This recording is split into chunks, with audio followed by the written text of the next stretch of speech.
Hello, welcome back to my channel. तुम्ही चॅनलवर नवीन असाल तर चॅनल सबस्क्राईब जरूर करा. आज आपण जाणार आहोत चैत्यभूमी आणि आपल्या नारळी बागेत.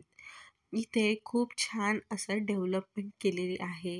चैत्यभूमीच्या एक्झॅक्ट समोर गॅलरी टाईप बनवलं आहे. तिथे बसून तुम्ही अथांग समुद्राचा आनंद घेऊ शकता. समोर दिसणारा वरली सीलिंग, समुद्र आणि इथून सनसेट पॉइंट देखील खूप छान असतो.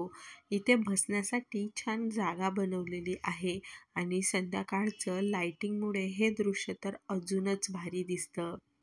ह्या साईडला समुद्रकिनारी डिफरंट टाईपचे गेम्स देखील अवेलेबल आहेत. हॉर्स रायडिंग, टॅम्पोलिंग, घोडागाडी आणि भरपूर प्रकारचे गेम्स आहेत. त्यानंतर आम्ही गेलो नारळी बागेत. ना नारळी नारळी बाग देखील खूप डेव्हलप केलेली आहे. इ तिथेही तुम्हाला बसायला छान जागा आहे. फॅमिलीसोबत तुम्ही टाईम स्पेंड्स करू शकता.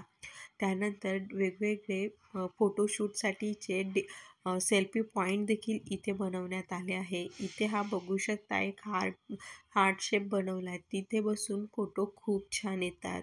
आणि नंतर कृत्रिम ॲनिमल्स वगैरे देखील आहेत. आणि हे लहान पोरांना खेळण्यासाठी खूप मोठं गार्डन देखील आहे. थँक्यू.